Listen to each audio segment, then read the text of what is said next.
Hi hello friends, എല്ലാ കൂട്ടുകാർക്കും പുതിയൊരു റിവ്യൂയിലേക്ക് സ്വാഗതം. അങ്ങനെ നമ്മുടെ സരയുവിൻ്റെ കുഞ്ഞിനെ രാഹുലും ശാരിയും ചേർന്ന് മാറ്റിയിരിക്കുകയാണ്. അങ്ങനെ അതേ സമയത്താണെങ്കിൽ സരയുവിന് ചെറിയ തലകറക്കവും കാര്യങ്ങളൊക്കെ വരികയാണ് കുഞ്ഞിനെ കാണാത്തതിനെ തുടർന്ന്. അതിനുശേഷം നമ്മുടെ മനോഹരൊക്കെ ചേർന്ന് മുഖത്ത് വെള്ളമൊക്കെ തെളിക്കുന്നുണ്ട്. എന്നിട്ട് അപ്പോഴും ചോദിക്കുന്നത് എൻ്റെ കുഞ്ഞെവിടെ എന്നൊക്കെയാണ്. അങ്ങനെ പോലീസിൽ കംപ്ലൈൻ്റ് ഒക്കെ കൊടുക്കുന്നുണ്ട്. അങ്ങനെ പോലീസിൽ കംപ്ലൈൻറ്റ് കൊടുത്തതിന് ശേഷം കല്യാണിയും കിരണൊക്കെ തന്നെയാണ് കുഞ്ഞിനെ കണ്ടെത്തുന്നത്. ആ ഭിക്ഷക്കാരൻ്റെ കയ്യിൽ നിന്നും കുഞ്ഞിനെ രക്ഷപ്പെടുത്തി കൊണ്ടുവരികയും അതുപോലെ തന്നെ അവരുടെ പക്കലുള്ള പല കുഞ്ഞുങ്ങളെയും വിട്ടുകൊടുക്കുകയും അവരെ പോലീസിൽ പിടിച്ചു കൊടുക്കുകയൊക്കെ ചെയ്യുന്നുണ്ട്. അങ്ങനെ നേരെ സരവിൻ്റെ കുഞ്ഞിനെയും കൊണ്ട് സരവിൻ്റെ അരികിലേക്ക് വരികയാണ്. അവളാണെങ്കിൽ ആകെ വിഷമിച്ച് തളർന്ന് കിടക്കുക തന്നെയായിരിക്കും. ആ സമയത്താണ് കുഞ്ഞിനെയും കൊണ്ടുവരുന്നത്. അപ്പോഴാണ് രാഹുലും ശാരിയും ഈ ഒരു കാഴ്ച കാണുന്നത്.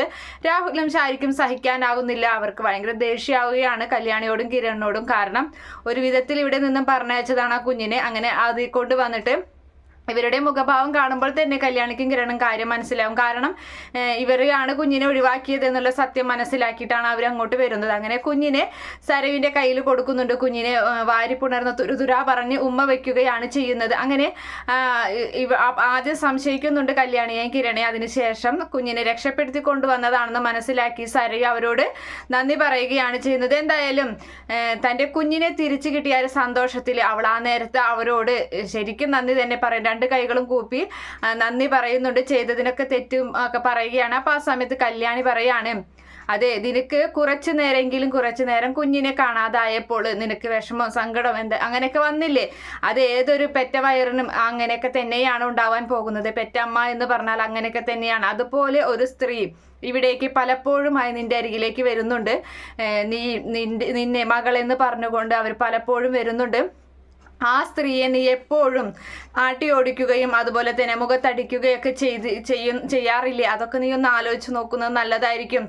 ഒരു പക്ഷേ നീ എന്താ ഇതിൻ്റെ പുറകിലുള്ള സത്യം മനസ്സിലാക്കാത്തത്? നീ അവരുടെ മകളാണെന്ന് പലരും പറഞ്ഞിട്ട് നീ എന്താ അത് വിശ്വസിക്കാത്തത് എന്നൊക്കെ ചോദിക്കുന്നുണ്ട്. അങ്ങനെ കുഞ്ഞിനെ തന്ന് ഇനി എന്തായാലും ഇവിടെ നിൽക്കേണ്ട കാര്യം ഒന്നും ഇവിടെ പറയണ്ടെന്നൊക്കെ സരയു അങ്ങനെ പറയുന്നുണ്ട്. അങ്ങനെ കല്യാണിയും കിരണ അവിടെ നിന്നും പോരുകയാണ്. പിന്നീട് നമ്മുടെ സരയുവിന് അതിനെക്കുറിച്ച് ആലോചിച്ച് വിഷമാവുന്നുണ്ട്.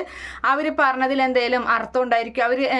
അതായത് എന്തായാലും തൻ്റെ കുഞ്ഞിനെ കുറച്ചു നേരം കാണാതിരുന്നപ്പോൾ തനിക്ക് നല്ല വിഷമമായി. അപ്പോൾ വർഷങ്ങളോളം താരയുടെ കുഞ്ഞാണ് മകളാണ് ഞാനെങ്കിൽ വർഷങ്ങളോളം തന്നെ പിരിഞ്ഞിരുന്ന അവരുടെ മാനസിക സ്ഥിതി എന്തായിട്ടുണ്ടായിരിക്കും? അങ്ങനെയാണെങ്കിൽ ഞാൻ ചെയ്തത് തെറ്റ് തന്നെയാണ്.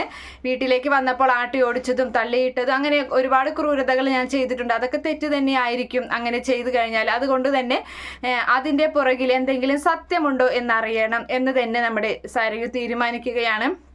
അങ്ങനെ അതിനുശേഷം ഇവർ തമ്മിൽ മനോഹറിനോട് ഇവർക്ക് ഉള്ള അതായത് ഇവരോട് അകൽച്ചയും കാര്യങ്ങളൊക്കെ തന്നെ സരയു ശ്രദ്ധിക്കുന്നുണ്ട്. അതിനുശേഷം ആണ് ആ ഒരു സത്യം അവൾ കണ്ടെത്തുന്നതും. അവൾക്ക് സങ്കടം സഹിക്കാനാവുന്നില്ല. ദൈവത്തിൻ്റെ മുൻപിൽ കൈകൂപ്പിക്കൊണ്ട് താരയോട് ചെയ്തതിനൊക്കെ അവൾ മാപ്പ് പറയുകയാണ് ചെയ്യുന്നത്. Okay friends, bye, thank U.